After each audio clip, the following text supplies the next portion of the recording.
Good morning बच्चों। आज हम हाथ के पंजे का क्षेत्रफल निकालना सीखेंगे। तो बच्चों, जैसा कि आपको यहाँ पर एक बच्चे के हाथ का पंजा दिख रहा है, तो आज हम ये सीखेंगे कि हाथ के पंजे का किस प्रकार हम क्षेत्रफल निकाल सकते हैं। तो बच्चों, जैसा कि हमें यहाँ पर दिया गया है कि 1 वर्ग बराबर 1 सेंटीमीटर। ओके बच्चों, तो हमें क्या करना है, सबसे पहले हमें ये देखना है कि ये हाथ का पंजा इस पूरे आलेख पत्रक का कितनी जगह घेरता है। ओके, तो हमें सबसे पहले ये देखना है कि इसके अंदर पूरे वर्ग कितने हैं। सबसे पहले हम पूरे वर्ग की गिनती करेंगे, फिर आधे वर्ग की, फिर 1/3 वर्ग की। ओके बच्चों, तो चलो हम अपना सवाल स्टार्ट करते हैं।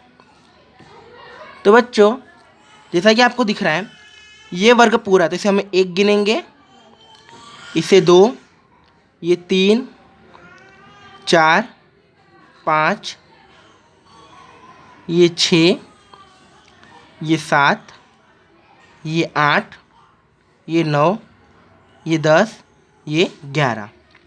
अब यहाँ पर ये लाइनिंग है, इसे भी अभी हम गिनेंगे नहीं। 11, ये 12, ये 13, ये 14, 15, 16, 17, 18, 19, 20, 21, 22, 23, 24, 25। ओके बच्चों, अब हमें ये देखना है कि कहीं पर भी ऐसा तो नहीं है कि कोई पूरा वर्ग हो, तो हम एक बार पूरा चेक कर लेंगे। तो बच्चे यहाँ देखो, यहाँ पर एक पूरा वर्ग है, तो ये हमारा 26 हुआ, ये हमारा 27 हुआ। ये पूरा वर्ग नहीं है, यहाँ पर आधा भाग कटा हुआ है या छूट रहा है। अब कहीं और हम चेक कर लेते हैं, कहीं पूरा वर्ग है। हाँ बच्चों, ये रहा, यहाँ पर हमारा 27 हुआ, ये 28। ओके बच्चों, अब हमें देखना है कि 1/3 वर्ग कौन सा है। 1/3 अर्थात कि आधे से ज़्यादा भाग पंजे के अंदर हो और आधे से भी कम भाग पंजे के बाहर। ऐसे वर्ग को हम पूरा एक वर्ग गिनते हैं। जैसे कि ये वहाँ पर 28 होता बच्चों, ये 29, ये 30 और ये 31। यहाँ पर भी देखो बच्चों, इससे आधे से कम भाग पंजे के बाहर है और 1/3 से ज़्यादा पंजे के अंदर, तो इसे हम गिनती में ले सकते हैं। 32, यहाँ पर देखिए ये वर्ग का थोड़ा भाग अंदर है, बाकी पूरा भाग बाहर है, तो इसे हम गिनती में लेंगे नहीं। अब हम इस उंगली की बात करते हैं। यहाँ पर हमारा 29 हुआ था, 32 हुआ था, ये 33, यहाँ पर 34। ये हमारी एक उंगली पूरी हो गई। अब हम इस उंगली की बात करते हैं। 34 हुआ बच्चों, ये 35, 36।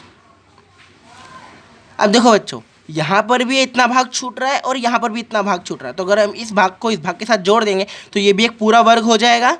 तो यहाँ पर 36, ये 37 हुआ, ये 38 और ये 39। यहाँ पर बच्चों देखो, ये इतना भाग छूट रहा है, बाकी के आधा से ज़्यादा भाग उंगली के अंदर है, तो इसे भी हम पूरा एक गिनेंगे। तो ये 40 हुआ। अब इस तरफ आते हैं, 40, ये हमारा 41, ये 42, ये 43, ये 44, 45 और ये 46, 47, 48, 49। अब हमें क्या करना है बच्चों, ये हमने 1/3 भागों को गिन लिया। अब हमें ये ध्यान में रखना है कि कौन से भाग आधे हैं, तो हम क्या करेंगे, आधे आधे भाग को जोड़कर एक वर्ग बनाएंगे। ओके, तो यहाँ पर 39 हो रहा है। अब बच्चों यहाँ पर देखो, ये आधा भाग और ये आधा भाग अगर हम इसको जोड़ दें तो यहाँ पर पूरा वर्ग बन जाएगा, तो हमारा 50 हो गया। अब यहाँ पर आ जाओ बच्चों, ये भाग देखो, ये भाग भी आधे का अधिक भाग घेर रहा है और आधे से कम भाग बाहर, तो इसे हम पूरा गिनेंगे, 51। ओके बच्चों, आप थोड़ा नीचे आते हैं, ये भाग आप ये वर्ग दिख रहा है आपको, इसका भी 1/3 से ज़्यादा भाग पंजे के अंदर है और थोड़ा भाग पंजे के बाहर, तो इसे हम गिनती में ले सकते हैं।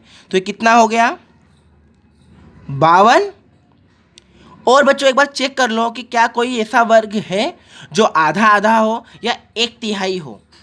तो इस लाइन में नहीं है, इस लाइन में नहीं है, इस लाइन में भी नहीं है, इस लाइन में हाँ है, ये आधा भाग और ये आधा भाग, तो इसे भी हम जोड़ देंगे तो एक वर्ग हो जाएगा। तो ये हमारा हो गया 53। ओके बच्चों, तो ये हमारी गिनती पूरी हो गई, जिससे हमें मालूम पड़ा कि इस हाथ के पंजे में कितने वर्ग आए हैं, 53 वर्ग आए हैं। ओके बच्चों, तो एक वर्ग बराबर 1 सेंटीमीटर के हिसाब से 53 वर्ग बराबर 53 सेंटीमीटर होगा। परंतु बच्चों हमें क्षेत्रफल हमेशा वर्ग सेंटीमीटर में लिखना होता है। ओके, किस में लिखना होता है? वर्ग सेंटीमीटर में। तो इस हिसाब से हम क्षेत्रफल बराबर 53 वर्ग सेंटीमीटर, इस प्रकार से हम क्षेत्रफल को लिखते हैं। तो बच्चों इससे हमें यह मालूम पड़ा कि हाथ के पंजे के क्षेत्रफल कितना आया, 53 वर्ग सेंटीमीटर।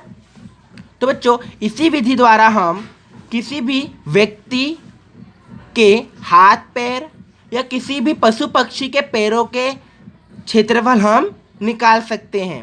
ओके बच्चों, तो आई होप आप लोगों को ये क्षेत्रफल निकालना आ गया होगा और मेरे द्वारा सवाल समझ में भी आ गया होगा।